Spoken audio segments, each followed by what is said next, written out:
don't enter one chance, I swear, oh, now go with the go so. Herdsmen, they kill us every day, for them busy, they campaign again. After they failed all the promises they made, oh, then they praise themselves. Why the masses were supposed to give them the praises we they here they run to? Move it down. I blame it on the religious leaders. I blame it on the traditional rulers. People were supposed to fight for the people, they don't compromise. Shame on the rebellious brothers. People will cry with us during answers. Today them don't join those oppressors, they eat jealous. Something on the smell of. Very soon now we go perceive them. We have up where this government they cause my time bomb. It go soon explode. Revolution they come oh. It is very close and they feel more. When the power of the people we triumph, the power of the people in power. They no even care, they no even send. Say the people they die of hunger. Hungry dog is an angry dog. One day you go bite the owner. Idle man is the devil workshop. Many youths for Nigeria no good job. And the country the youths got no future. The country is gone, that's on period. Move it up. I blame it on the judiciary leaders. I blame it on the electoral officials. People were supposed to save the nation, but they collected bribe. Shame on the armed forces. People were supposed to protect the masses. But now them they shoot us anytime they hear our voice.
Kiwe wesu garani orianya nine oria nine nke purita kwasa mmadụ dị ndụ n'ihi na ọ bụ naanị gị bụ onye na-agwọ ọrịa ka anyị wee na-akpọkụ gị onwe gị bụ sunele nke ndị agha ka igwe mere anyị ebere ka akwa nke anyị na-ebe ka ude nke anyị na-asụ wee bịa n'iru gị ka iwe mee ka Biafra wee guzosi ike ka anyị wee n'ikpete maazị nye ha sọgụtụta na nsọpụrụ na ịja mma site n'ebighị ebi ma ruo n'ebighị ebi ise mma dịrị gị Chineke mma dịrị gị Chineke. Are you still fighting the struggle to have independence for Biafra? We are fighting for independence, not fighting physically with guns and bullets. We are fighting in terms of our agitation. We are fighting in terms of our belief. We're fighting in terms of our consistency to ensure that we are free, because we're not free. As a free people, we can afford to make life better for our people. Right now, we can't do that because of how Nigeria is structured and because of the very flawed foundations upon which Nigeria rests. You called for a referendum latest this year, November, you said, I think. Yes.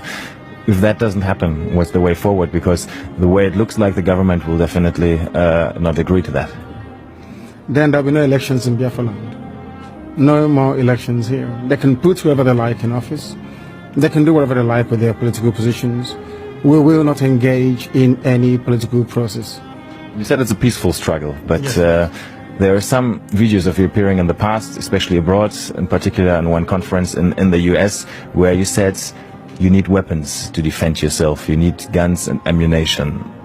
How can we understand that in the context that you're saying it's a peaceful struggle? I'm sure you've heard about the Fulani headsmen killing people all over the place. Have you heard about it? Exactly. So how do you intend to defend yourself against Fulani headsmen without guns and bullets? They'll be killing our people, raping our women, destroying crops in the farms, and no one does anything about it. Is that how human beings are supposed to live? So, and you have the right to arm yourself and defend yourself with arms in that context? Self-defense is recognized even by all the known laws of the UN. Is that not correct? We have the right. If somebody were to barge into this very interview now wielding a machete or an AK-47, are you suggesting we should let them get away with it? You were detained for almost 2 years, from 2015 on, and actually there was no trial. No trial ever happened, and despite several court rulings that said you were supposed to be released, you were not released. Yes. Do you think you were treated in a fair way by the government? Or rather also by the justice system? No, not fairly, because Nigeria is not a civilized country. People behave like animals. They are not reasonable enough. They're not disciplined enough. They are not mentally developed enough to run a transparent civil society. For them, they have a feudal mindset where you have the ruling class and, a multitude of poverty-stricken people who never utters any word in rebellion or to even ask questions about their plight. That is one thing we are determined to challenge. Don't you think you insult a lot of Nigerians with that? I'm being very kind, to be honest. I could have used far more harsher words to describe them. I'm being very kind. So generally you don't think very positive of your countrymen then, obviously? They are not... When you say positive, no, as individuals, perhaps there are a few good people amongst them. But as a collective, this is an absolute mess. And you can see for yourself. Didn't you go through the roads and see how horrible they are? Didn't you see how unkempt everywhere is? How filthy and dirty everywhere is? That is the product of a Nigerian system that is uniquely backwards, even by the very third world standards of Black Africa. That's the fact, and people must face up to it. Well, I traveled in the north quite extensively, and I went to very remote areas sometimes where you would still find Igbo people living there, peaceful together with communities in the north. Don't you sometimes think that you might endanger their peaceful coexistence with the communities there, that they might get into trouble with that? So if they're living so peacefully together, or cohabiting so peacefully as you put it, how come you hear about all those uprisings in the north where southern Christians are being slaughtered and nothing gets done about it? Are you telling me that that is normal? People are in the north out of a dire need, necessity more or less, to try and survive. Because here, the entire production process has been emasculated by people and policies that are geared towards ensuring that our people exist in perpetual state of poverty. And that is unacceptable to us. What we're asking the world to recognize is that we want to live in peace, not in pieces. We want to live in peace, just to allow us to be. Allow Biafra to exist. We were existing before the British came.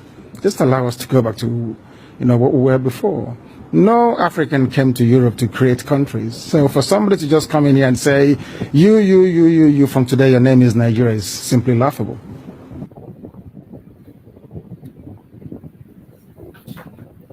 Welcome. Thank you for joining us on today's program. I appreciate everyone for joining us on this very quick evening program. We are going to be as quick as possible because we had a very long day today during the morning program. So we will not take much time on this very evening section. So as you join, please just go ahead and invite anybody that need to be here. Share the program to all platforms. Share the program to family and friends. Share the program to anyone that you know that have some questions for us. Anyone that you know that need to pay attention and hear us. Send this very message to them so that they can be able to join us. remember, in our platform, we do not come to instigate violence. We don't come here to preach hate. We do not come to our platform to attack people or individuals. What we do in this platform is to give room for Biafrans to express themselves. Give room for Biafrans to express themselves. So wherever you are and you have a question for us, you have a contribution to make, feel free to join us and make contributions, and we are going to give you that audience to say your mind. Every one of us is entitled to our own opinion. Whatever be your opinion, you are entitled to it, and you have the right to say your mind. So as we have come today, we have come to share views and to express ourselves and let people know what our own view is. So wherever you are watching from, I welcome you, I appreciate you, and I thank you for being part of the program. Remember, today a lot of things happened. A whole lot of things happened today. Our Supreme Leader Mazi Nnamdi Kanu once again appeared in court. And when he appeared in court, as always, Mazi Nnamdi Kanu stood his ground, just the way he did the other day, and he has told them there is no case against him, and there's no point standing a trial where there's no trial to be made. Mazi Nnamdi Kanu is still standing on that very ground, letting them know that they have no right to try him. There is no law under which Mazi Nnamdi Kanu is charged. So today, once again, Mazi Nnamdi Kanu was in the court also asking them to please let him know the case under which he was charged. Mazi Nnamdi Kanu brought the question forward once again today. And after many debates, they still insist that they want to continue with the case of Mazi Nnamdi Kanu, and they refuse to acknowledge the observations of Mazi Nnamdi Kanu, which is a fact and a truth. They ignore it and pretend they don't know what Mazi Nnamdi Kanu is asking about. And after much noise making, after much wasting time, they now came out with another adjournment and said that Mazi Nnamdi Kanu will be in the court again on the 7th instead of 6th, on the 7th.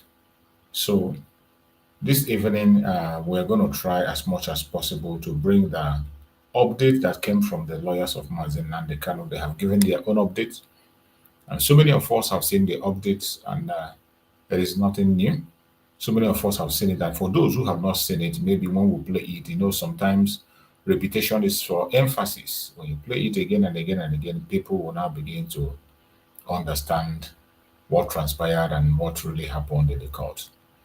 And we are still also going to try as much as possible to read out the proceedings in the court, how it went, and hopefully tomorrow in our program, morning program, we will also do the same to make people understand the situation in full, because so many people have not gotten it right. So many people have not been able to digest everything that happened. So we will try as much as possible to present this case for those who are not following up to be able to follow up and understand what is really happening. Wherever you are and you are joining us on the program, I welcome you and I appreciate everyone that has connected. Wherever you connect us from, I thank you, I welcome you, and I appreciate you for being part of this very program. It is a program where we come to express our mind, to tell the world the situation, to tell the world what is actually going on in the Zoological Republic. We will make sure they don't hide anything. As they continue to hide it, we will continue to expose them. We will expose them to the highest level, and we will not allow them to hide it. So before we proceed, I think we just have to go straight to the press release of the legal team of Mazi Nnamdi Kanu, so that you can understand what transpired in the court before we can now read out the proceedings on how we saw it, what we got. And we will still do the same tomorrow for those who are not in this evening program. In our evening program, We don't have much people like we used to have in the morning program, evening program. Only few people are able to join. So the few people, few lucky people who are able to join will be here, and they're gonna join us. And we're not gonna spend much time. So I want us to pay attention and hear what transpired in the court and what the lawyers of Mazi Nnamdi Kanu said. From there, we can now pick it up from there. So let's go. Are we ready? Yes. Well, greetings, ladies and men of the media. I concluded today's hearing in the case of Mazi Nnamdi Kanu, and the crowning glory of it was that he put up a very good defense of himself, even though he was concentrating on the objections raised to the jurisdiction of the court. On that note, the court adjourned for further hearing to 7th of November. When the court expects that he will enter next full defense. Well, having said that, I know a lot of people have raised questions and eyebrows about the propriety of Mazi Nnamdi Kanu representing himself. It is his decision to make. He has the right under the Constitution to defend himself. And this case being politically charged, I think the idea or the notion that this is a normal criminal case has to be dispensed with. This is a normal criminal case at all. If you want to understand the complexity of this case and the true political dimensions to it, you think of the case of Nelson Mandela, Martin Luther King, or Bafami Awolowo, Mahatma Gandhi. These cases were all politically tinged cases masquerading as criminal prosecutions. And these great men I mentioned, at some point in their struggle, at some point in their travail, imposed on them by the state, they took the podium and defended themselves. So a politically charged case often comes with some unusual dimensions like this. So because why? That the reason is simple. Lawyers are restricted to very narrow wiggle room when they are doing a case, and that narrow wiggle room can be inimical, can be prejudicial to the interest of the client. When the case has a political dimension to it, that thing needs to be out there. That limitation we have is not expected of the defendant himself. So a lot of times, the defendant himself will make the best defense of his case at that very point in time. That doesn't obviate the fact that the presence of a lawyer in a case is always better. But in certain circumstances, there are exceptions, and the exception is this one is one of the better exceptions. Thank you.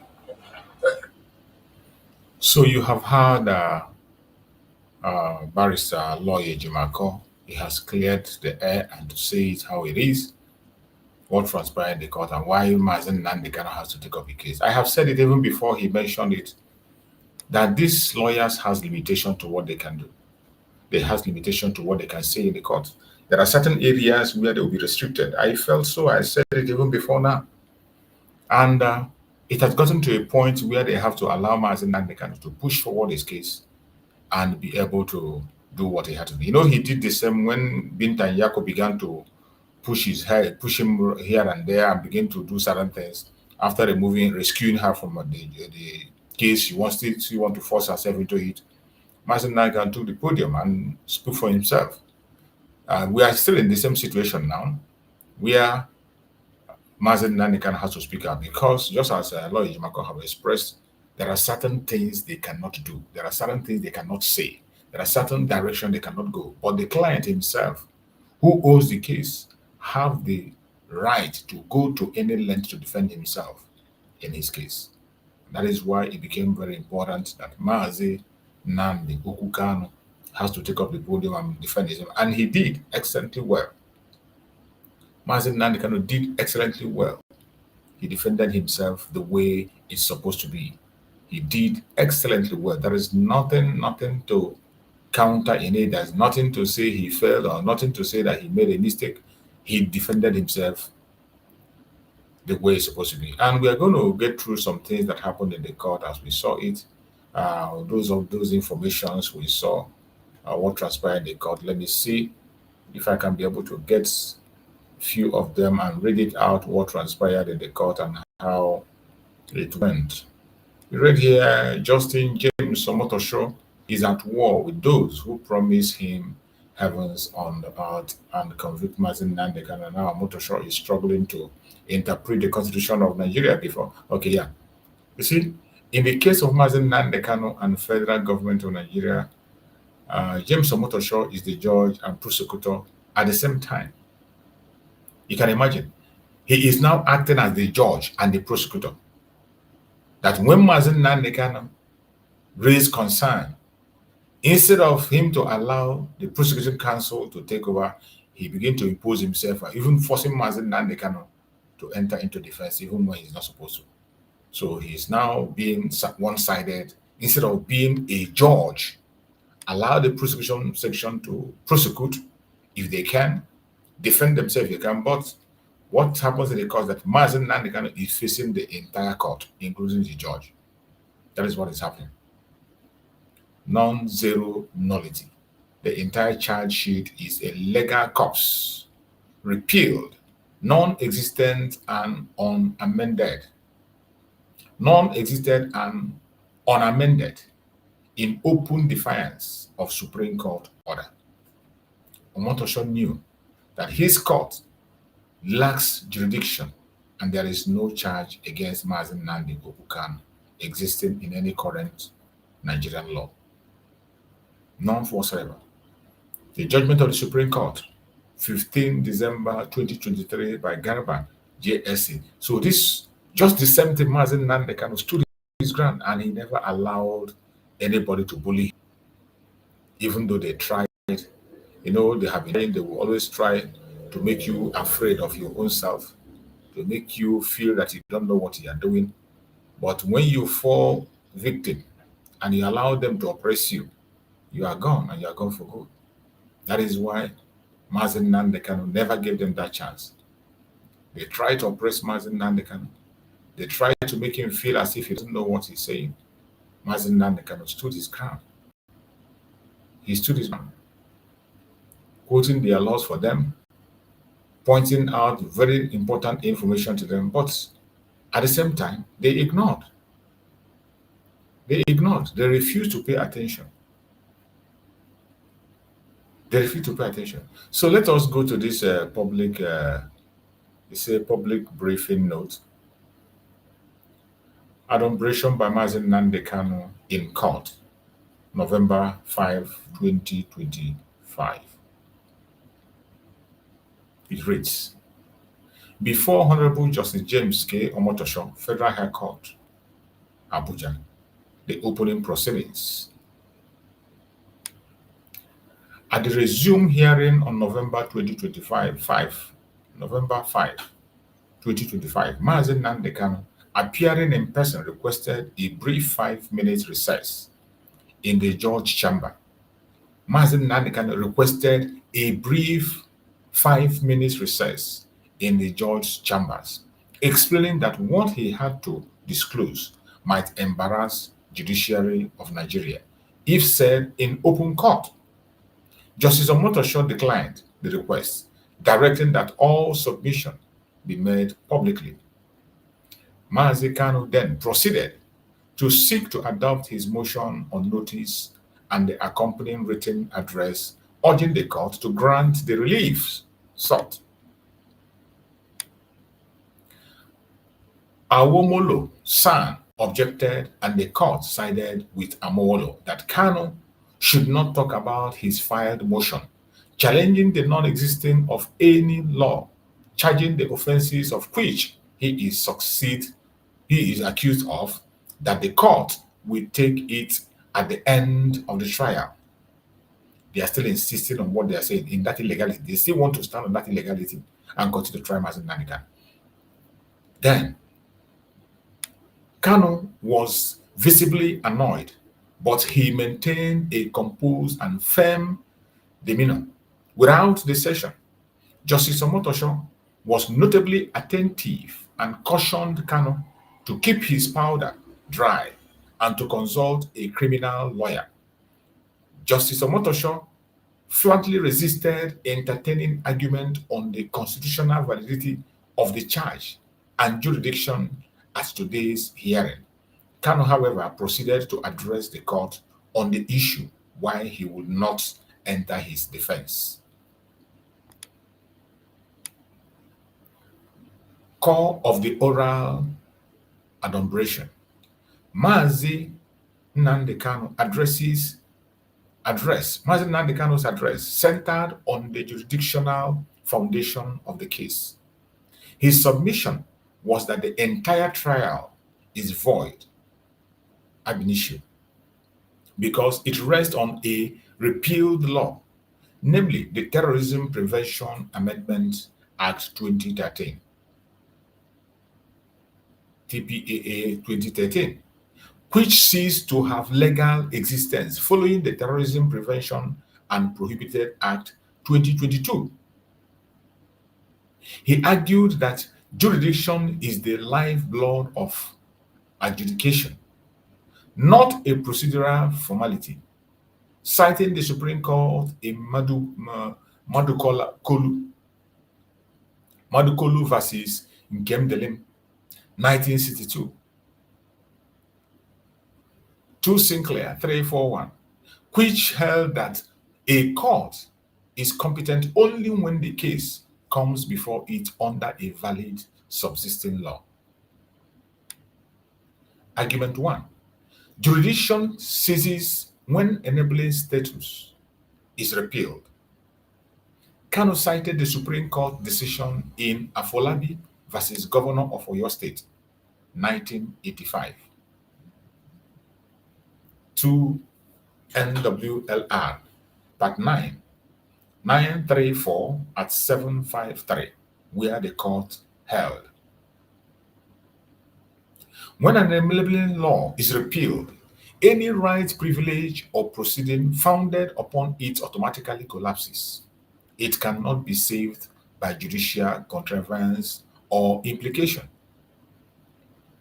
He emphasized that once a status is repealed, any trial under it is a sujure, null and void, since the law ceases to counter jurisdiction. 4. Argument 1. Section 36(12) and Section 1(3) of the Constitution. Kanu read out Section 36(2) of the 1999 Constitution as amended. A person shall not be convicted of a criminal offense unless the offense is defined and the penalty, therefore, prescribed in a written law. He submitted that the repealed status is no longer a written law, and therefore, any charges predicated on it is a constitutional nullity. Further, Section 1(3) of the Constitution. If any other law is inconsistent with the provision of his Constitution, this Constitution shall prevail, and that other law shall, to the extent of the inconsistency, be void. Thus, even a hypocritical saving clause cannot resuscitate a repealed criminal status, as it would be void for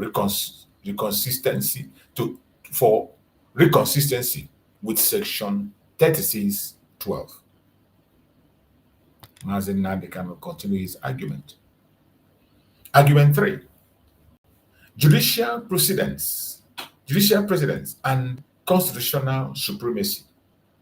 Kanu reference Ota versus State, 2016, LPELR 40077 SC, and Abuja versus State, 2002, 11 NWLR,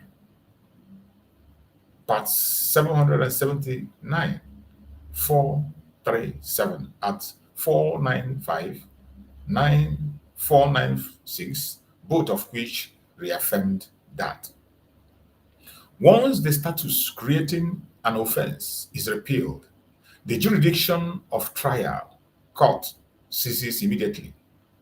The jurisdiction of the trial court ceases immediately. I hope you got it. Once the statute creating an offense is repealed, the jurisdiction of the trial court ceases immediately. A court of law cannot breathe life into a status that has ceased to exist. That was the argument presented by Mazi Nnamdi Kanu. He argued that by proceedings under repealed status, the court would effectively be enforcing a non-existent law, contrary to both constitutional and judicial authority. You see, Mazi Nnamdi Kanu making a very, very profound and genuine case for himself. But Nigeria being what they are, they have refused to accept the truth. But instead, they continue to chase shadows, continue to persecute Mazi Nnamdi Kanu for a case that is not meant to be for the first time.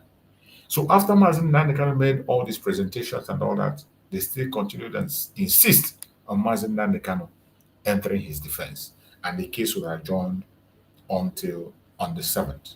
So by 7th, we are going to see what is going to happen. You see the lawyers of Mazi Nnamdi Kanu explain. Let's see if Mazi Nnamdi Kanu is going to continue or he's going to bring in some other lawyers again to join him to continue on the case. But whatever happens, we will continue to follow up. But I want everyone to know that the Zoological Republic have ended. The case of Mazi Nnamdi Kanu is going to end them. Remember the word of Mazi Nnamdi Kanu. He said, I will end Nigeria with the truth. And Nigeria is coming to an end with the truth. Not with propaganda, not with blackmail. Every single thing that Mazi Nnamdi Kanu have said so far are fact. Fact. Every single thing he presented to their court, they are fact. You can't deny them. You can't run away from them. They have tried to dodge them. They tried to escape it, but there is no place to hide. There is no place to hide. Nigeria is not a country, has never been, and will never be. Illegality in Nigeria is smelling. Illegality in Nigeria is smelling. It is only a senseless and evil person that will still look at Nigeria today and see it as a country. Nigeria is not a country. Will never be. Has never been. But the time has come for people to take charge of the land. While they are busy crying about the decision of the United States of America to put them under the country of particular concern, what have they done? They have not stopped the terrorism. The terrorism, in fact, is increasing as we speak. Bandit is still running rampage across the country as we speak. They are still operating every blessed day. Every day there is an attack in one place or the other. Every day. And I want to bring the video of that our brother who always go in the front line to bring information. Let's see what that our brother brought. He is very updated and he is always on point, giving us information. Nigerians, it is getting worse. It is getting worse. We are in a big trouble. Like people here in the north, we are crying for help. We are crying for help right now because our lives are no longer safe. We can no longer sleep in our houses. It is getting worse. Worse day by day. As I'm talking to you right now, there are multiple attacks in this region of the north. Today being the 4th of November 2025. And I'm going to be giving you details of everything that went down. Just yesterday. To local government, to the world, to everything that went just down. Yesterday. Today, they have intensified. Of November 2025. Nigerians, it is getting worse. Now, in Sokoto State, around 12 a.m. this morning, today is the 4th November 2025. Around 12 a.m. this morning, bandits attacked Uno local government area in Sokoto State. Sisawa, Gidan Fako. You see how detailed I'm giving you this thing. Gidan Fako. They unalive 2 people, that is, they buy 2 people, they injure 4 people, and they kidnap 10 people. This one in Sokoto State. In Katsina State, same today, being the 4th of November 2025. In Katsina State, bandits attacked Manufashi local government area of Katsina State, Dan Sare ward. Sare ward. The Sare is spelled as Sarai. You understand? That's Sare ward. 12 a.m. this morning, while people were sleeping, bandits stormed that ward in Manufashi local government area of this morning. They injured 2 people and they kidnapped 10 people in that place. Same today again, other states. Same today, this morning of the 4th of November 2025. Bandits attacked Sabon Bini local government area of Sokoto State, Calgo Ward. What I'm telling you here, I'm telling you facts. When I finish, you go and verify. I don't bring fake news here. Go and verify. They attacked Sabon Bini local government area of Sokoto State, Calgo Ward. They stormed there around 12 a.m. this morning while Nigerians were sleeping. They attacked that community. They unalived 2 persons and they kidnapped 1 person from that community. I'm telling you facts, my brother. Facts. I'm not here to do what I did. I'm telling you facts, Nigerians. Facts. Because right now, I'm pained. I'm so pained. I'm pained. Now, still again, in Katsina State, again, Funtao local government area of Katsina State. This morning again, around 12 a.m. this morning, bandits attacked Funtao local government area, Maska Ward, Melaya this morning, around 12 a.m. They unalive 1 person, 2 persons were injured, and the cattle were rustled away. I'm telling you facts. Facts, Nigerians. All these things happened this morning, being the 4th of November 2025. Nigerians, we are in trouble. The people here in the north can no longer sleep with their eyes closed. We can no longer sleep with our eyes closed. Bandits have taken over the place. They have taken all over the place. Nigerians, we need help. The people of the north are calling for help. We need help right now. It is getting worse. Still again, Sokoto State again. This morning, 4th November 2025, bandits attacked another region in Sokoto State called Lanjegu Ward. This one is Lanjige, is a different place from the first one. So this one is Lanjegu Ward. This place, they attacked this community again, 12 a.m. I'm giving you time that all these things happen. This place, they unalived 2 persons, injured 3, and kidnapped 15 people from this community. Nigerians were in trouble. All these multiple attacks happened just this morning. Nigerians, we are in trouble. You know the story. If they hide them, me, English Elijah, I'm going to bring her out. If they hide them, I will bring her out. I don't say no media will tell her. No media will tell you all these things. But you know the story. I got your back. Like I told you. If they hide them, me, Elijah, I will bring her out. So before I leave here, I cannot leave here without telling federal government of bandito. For sake. You have heard it. These are reports of yesterday. Just yesterday. These are reports of yesterday. 4th of November. And Donald Trump gave a warning. The United States want to bring a troop to wipe these people away, and Nigerians are busy talking trash online, even when they don't have a solution. Recently, I saw their headline in their conventional media that China is backing Nigeria, and I can't understand. I just saw that headline, and I have not been able to listen to it. And I'm going to bring that video from that place so that we can be able to watch it together. The headline I saw that China is backing up these people in their madness. They say China is backing them up. So I would like to bring their video. Let's see what China has to offer them. Let's see what they are planning with their so-called China backup. Let me see if I can get that video and present. Let us see what how China is trying to back the Do you think when this news came out, some Nigerians said, in fact, the presidency initially said President Tinubu to meet Trump. That was the headline. President Tinubu to meet Trump. Now, do you think the president, well, that has been pushed forward or set aside now? We hear that they will probably meet at the G20. taking place in South Africa.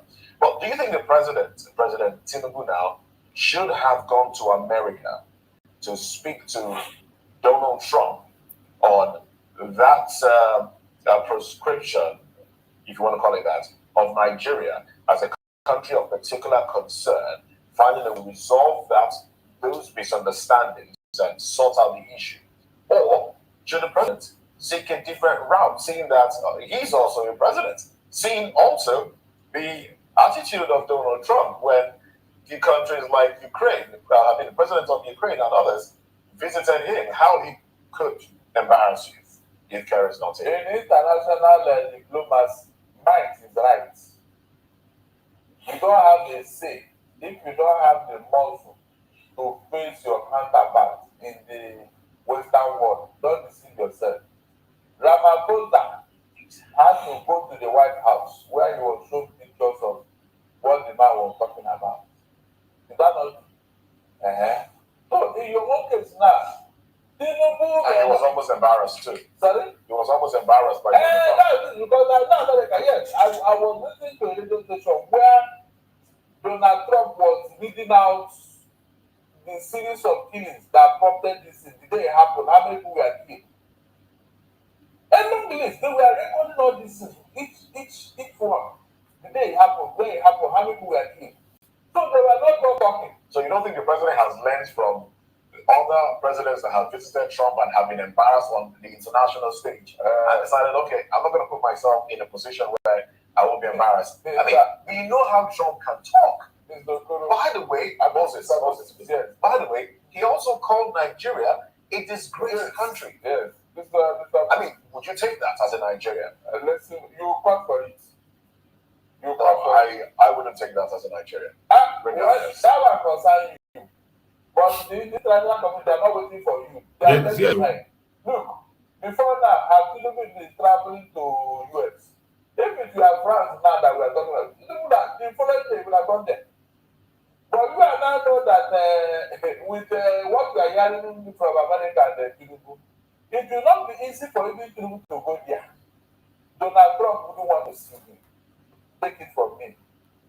I remember King Professor Bolaji Akiyemi warning Tinubu that, look, whatever you do in your presidency, don't offend Donald Trump. That means they have intel that Donald Trump doesn't like Tinubu. So how will you not be willing to go and do such a person? Look, what I expected from Tinubu is this. Start in-house cleaning.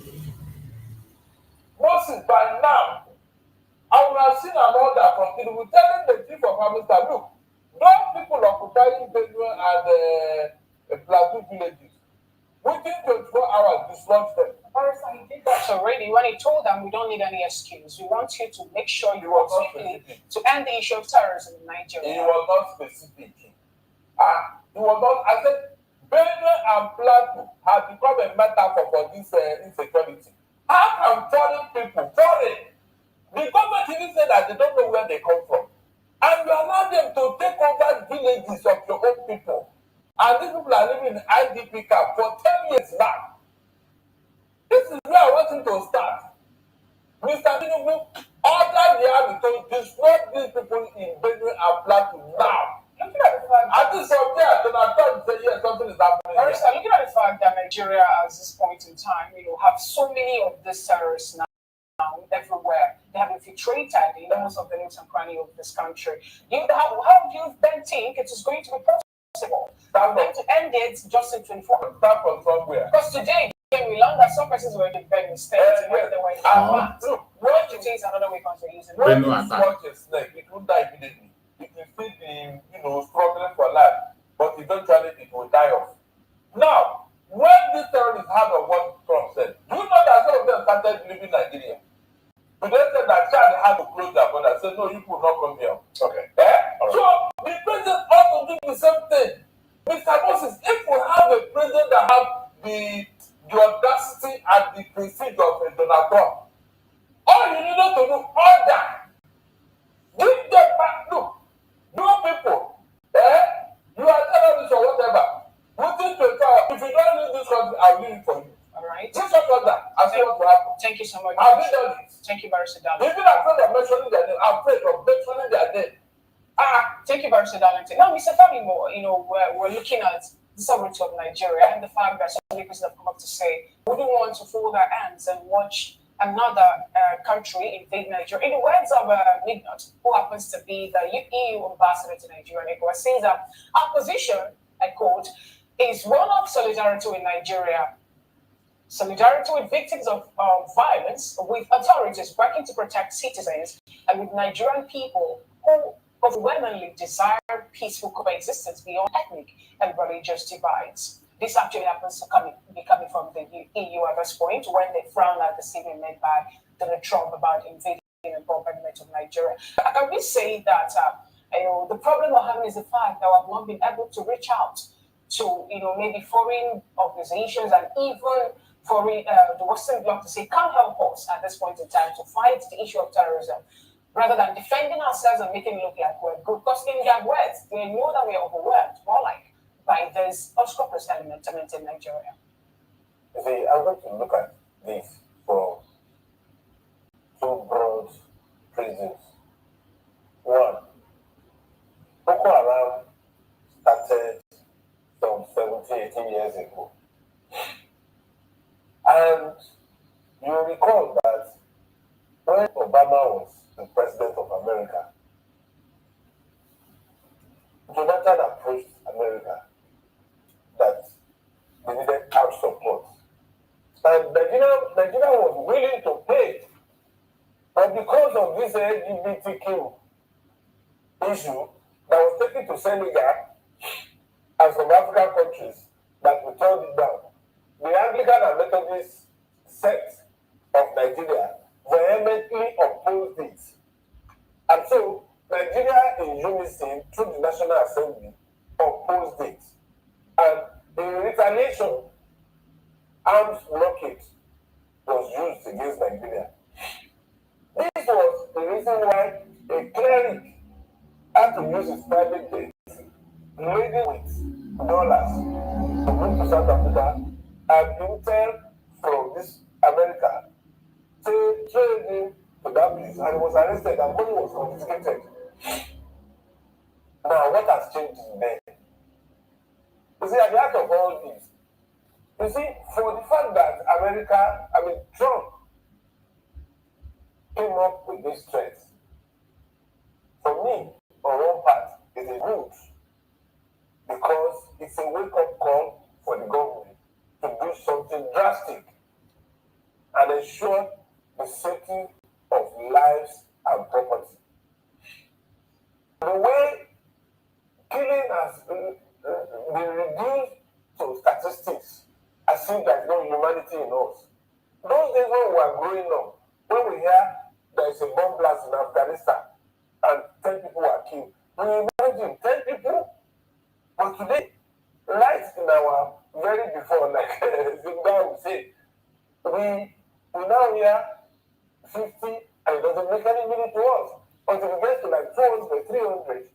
So if that will jolt, and of course it has jolted government, it has jolted them to action, good. But for America to come and invade Nigeria, I don't think it's proper. Now, at the heart of this, why is China and America coming to the fray at this time? Sierra Leone and Liberia went to war. And these are people that were forcefully migrated back to West Africa after the slave trade. For 9 years, there was too much in these two countries. America never showed up because there is nothing they want to benefit from Nigeria or reality. But in less than 72 hours after the invasion of Kuwait by Iraq, because of mineral deposits, they went after Iraq. Today, as we say, the rest is history. Xi hosted Trump in China days after, relying on intel that China has dominated West Africa, Africa, and Nigeria and he wanted again to change. This was the same West that they gave stringent conditions before we could access loan. And China was, at that time, ready to give us at generous terms. So, today, China is not even a friend of Nigeria as we speak, but at least It's a business partner. they are business partner. Exactly. Now, America woke up very late in the day to realize that China has dominated Africa, and now it's now becoming those things that we read in this in secondary school, the scramble for Africa. So, at the heart of all this is scramble for Nigeria, not because Christians are key. You see, this is the new script they wrote for them. You know, Nigerian media are stupid. These are a bunch of idiots. Nigerian, they have written, this is a new script that was written from Asarok. Go and check all Nigerian media platform. This is the topic they are discussing. China supporting Nigeria. China supporting, go and check their title. All the Nigerian media. This is the script they wrote for them from Asarok. And they were preaching this nonsense. Who cares about your mineral? This bunch of idiots that are defending this thing, what have you benefited from that resources? China is borrowing money. Did you ask what that money was done with? Where did they invest that money? Do you know what it will cost to pay that money? China came and put debt upon the poor masses. They put debt, dashing money to the rich to continue to be rich. And look at them coming to make that as an example. Nigeria is hell. Nigeria is not supposed to be even for another second. You can imagine the narrative they are pushing. You can imagine the narrative, just they make themselves, they want to sound eloquent. They want to confuse the masses. They want to confuse. Who are you going to confuse? The money you borrow from China, you claim you borrow. What did you do with it? What is the condition of borrowing that money? Where did you invest it? That is the question. The business you are doing with China, how did you sign it? What was signed? On which tribe? What language? On what times did you go into it? You see how desperate Nigerian government is in pushing different narrative. They tried this, it doesn't work. They have tried to blackmail Christianity. They went and brought pastors, brought reverends, and they talk. And the people said no. Evidence is overwhelming. Evidence is shelle. They can't stop it. Now they can't deviate again. Now they are not talking about, oh, China. The US is coming to battle with China for Nigeria. Battle what? If China meant well, don't you ask, why is it that China is not concerned about the bloodletting in Nigeria, even with their presence? Why is it they just focused on doing business with the government, and the masses, the people themselves, the ordinary people are dying on a daily basis? They don't make any effort. They don't make any effort, no move at all to support the masses. And you're not concerned. Now there's people who care, who have come to do something that will affect the ordinary people, safety and security. Now you want to twist the mind as if you are talking to idiots. These poor masses that are being murdered every day, what benefit, what gain have they gotten from the money you're putting from China? The business you're doing from China, what gain does an ordinary Nigerian benefit from it? How? Tell me, how do you benefit? God have mercy on you, idiots. Thank you so much, Mr. Kanu. Thank you. Let's get your opinion on this, Lefties or Mojibwe. Nigeria at this point in time is a country of particular concern. And we know the implication, especially the economic implication of that, and the fact that US might move to stop most of the aid that they're bringing to Nigeria at this point. What do you think we should do, differently to make sure that, this is not the first time I would have said that we designated, because before now, where once a country of particular concern for like a year before, later it was pulled out, and now we're seeing us going back again to that particular position. What are we going to do different at this point to make sure we regain the trust, especially when it gets to international, space? First of all, thank you for the question. Let me comment the last speaker that spoke my mind. It spoke in my mind. But let's ask. First of all, need to look internally. We need to look internally. We should not, because that both China and America will not save Nigeria, they will not start Nigeria, they will not help Nigeria. Let us look within. Let us stop borrowing and borrowing and borrowing. I don't know what is that borrowing, but let us limit the level of borrowing. Let us look internally. Let us concentrate on another lot for Dangote finally. They are building, they are expanding their bank, they are doing a lot. Now, to try and strengthen Naira. We should not depend solely on other. We should diversify. We should talk about that currency. We should look internally because it comes within. It is not outside we get salvation. We should look within ourselves and we can get salvation when we look closely within ourselves. We should start insecurity. Not the one that IPOB is doing in the southeast. Communities have been sacked in the southeast. We should not concentrate on the north. We from the south, we always put our mouth in the north. In the south, are we secured in the south? In the southern part of the are we secured? You see the idiot. See this idiot. Yes, that's not. We should look at all the geographical zone of Nigeria. The south, southwest, northeast, north central, southeast. All of them, the middle belt. Yes, there are killings everywhere. The government should tighten their belt. The government flop our security system. They should rejig their security system. They should remove the bad architecture. Because intelligence is very big. We still have military men. Military men that are not loyal to the country. They are loyal to their ethnic belonging. And from the north are loyal to their northern side. So when they see terrorists, they are not terrorists that is their tribe name, we know. They will tell you that soldiers want to come and strike. And they give information to terrorists that yes, soldiers want to this and what they in the southeast. Are they free? Communities have been rendered desolate. We do not focus in the north only. There is security in the past. Like in the state today, go to our bushes. People cannot travel freely. I know say na Edo idiot go dey talk like this. Yes, we need partner, we need understanding. These Edo people, I don't know how they are so empty and senseless.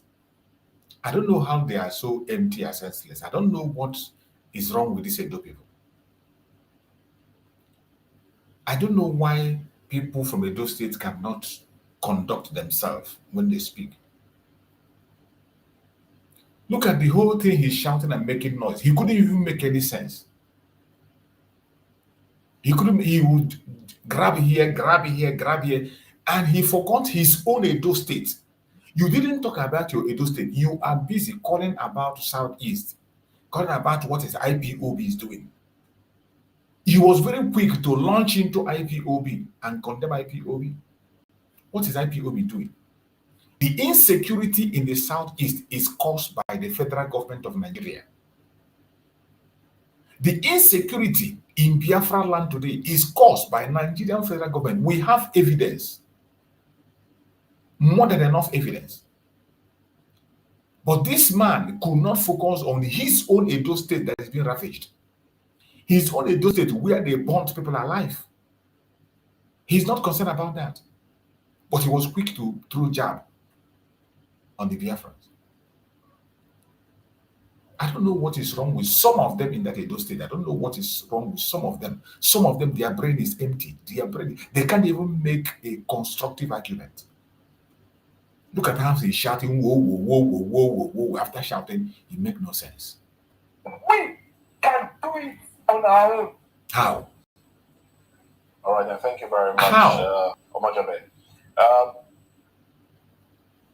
Mr. Honeymo, let me come back to you now. The US is threatening to stop aid to Nigeria. To stop aid to Nigeria. Okay. We have started already. Everything. And that's going to be huge. That will be quite impactful because between 2015 and 2024, Nigeria has received aid from the United States, either through US aid or US Department of State, to the tune of $7.8 billion. If that is stopped, where would that put Nigeria? Imagine the money they mentioned. China? Where did they put the money? You see, for me, we are bringing us to the economic side of these threats. Because we have to look at everything. Yes. Somebody was discussing with me last night, a friend based in Canada, and he opened my eyes to the economic threats. You see, let's give it to Dangote and the others like Boa, and they think there is this game around the state as it's pushing for 100,000 barrels a day. We imagine that I've not seen a baby that is being fed with feeding bottle, and that baby halfway you remove the feeding bottle and that baby will not cry. On the economic front, that is what is happening now. Who would have thought that at this time that Nigeria would be a net exporter of refined products? Now, it's going to be a game changer. By the time we have like 3-4 refineries with combined capacity for about 2 million barrels per day in Nigeria, we will be a major exporter of refined products. At the moment. You see, there's no way. It's still seeking loans. Stop it. You see, there's no way. Stop. You see this bunch of idiots, they will never talk about the solution.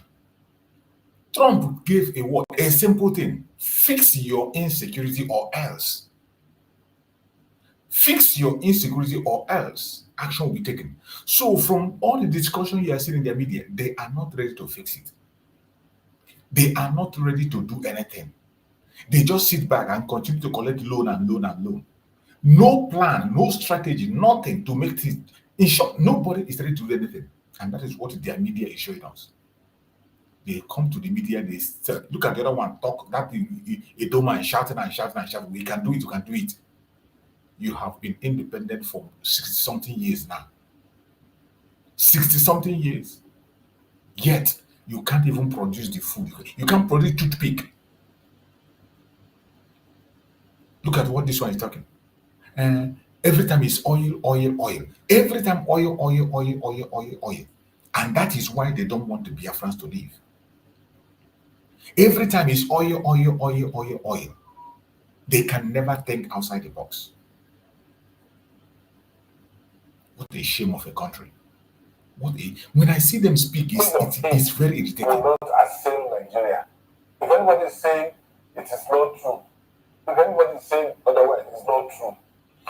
But how well we creatively manage the backlash depends on the proactive nature of policies that will be shown out by the government at this point in time. For me, while looking eastwards to cushion the effect of whatever America is bringing, we also should begin to creatively manage our internal resources to be able to take care of some of these results that we will likely get as a result of this blockage. Trump came and states were blocked. But as we speak, Nigeria has creatively managed the issue of HIV and is not escalated creatively. Yes. What I mean by that is they are pushing resources to ensure that they scale through the subsidy sector to scale down the amount you spend if somebody is HIV positive. Today, the market value any of the you are not a carrier, so you will not know. Oh, okay. You are not a carrier, you will not know. So tell me, are we we've not even accepted traditional medicine in full space. We have not accepted any. Accept traditional medicine in full Traditional medicine. Oh. Who are the way as we're talking in Nigeria? Those who assess it, they will not come and tell you. So it's not what we are saying generally is you see how they tell lies. If it comes to you see how they tell lies in national TV. It would affect us. Okay. But we can manage it. Oh, we can. We can. And we should be able to manage it. I like that. Very optimistic. Barrister Darlington, good. Let's have your reaction to the aid. We're talking $7.8 billion US dollars from 2015 to 2024 and more that has been coming. If all of it is stopped, where does that put us? And let's have that with your conclusion on this conversation. It's already stopped. Even as we speak, the government has not sent the bill for another money to be borrowed to the National Assembly. That means the borrowing will not stop. But what does that tell you about Nigerian government? The level of profligacy is so much, so annoying. Look, Moses, as I speak with you now, this government is looking for 210 trillion that was missing from NNPC. And nobody has seen it as a very big issue. 210 trillion naira. With that kind of money, do you need to borrow? Why not look for it? Did America collect the money from you? Is it not within Nigeria that some people are giving that money? Why not look for it? Mr. Moses, why not look for it? Because it happened within 10 years of this APC administration. And so you left it. You are not talking about it. Rather, you want to go and borrow. So what is the guarantee that when you borrow this money, it will not go the way of this 210 billion naira? You can see that we are our own worst enemy. Yet we keep blaming the Western power, blaming China, blaming everybody. They want to take economy. They want to do this. If you don't put your hands in order, and they now come in to help you. All right. So we are our own enemy. Let nobody blame. Whatever happened in Nigeria today is man-made. Whatever, economically, politically, whatever, it is man-made. We created it. We saw when it happened, but everybody kept quiet. We are pampering it, trying to defend it, trying to say whatever. Like somebody said that there is nothing wrong with borrowing. Everybody, there is nothing wrong with borrowing. Are you serious? The one you borrowed, where is it? That's the first question. The National Assembly don't ask the question. Whenever they bring me for the borrow money, they approve it. They don't ask this money. The one we're actually looking for, who is with it? NNPC. Give us details of that money. Can you take such an amount of money from Chinese government? Can anybody see that kind of money in America? You can see now. You can see how you have made we have made this country look like a joke. And we are blaming Trump and whoever. Look, more will come. With the way things are, because this government has done learned lesson. Look at, we are talking about a big problem here. You are going to borrow money again. Shamelessly. All right then. Well, this would be a good place to anchor this conversation. You have had it. We will continue to bring them, and you will see for yourself, and the whole world will be watching. We will say Nigeria is a failed state. It is not a propaganda. It is not a blackmail. It is not out of hatred. It is a fact that Nigeria is a failed state. And every single day you go to their conventional media, you hear them speak. You will understand. Look at the narrative they are creating. Go to all their platform today in order to talk down on the help that is coming from the US. To speak against the help. They are telling you that China is doing this for them. China is doing that. America is coming to compete with China. You borrow. What did you do with the money from the China? This China you're talking about, why didn't China see the insecurity that is happening? Is China not present in Nigeria? They are seeing the kidnapping, the huge insecurity that is happening. Why didn't they help you to tackle it? Why didn't they participate? It is so sad. It is so sad. And I pray that by the grace of Chukwu Kabiam, every one of us will overcome this very challenge that is before us. I can see my brother Maxwell there. My brother Maxwell, I have already finished the program. It's only one hour program in the evening, and I have already stayed more than 1 hour. I'm rounding up now.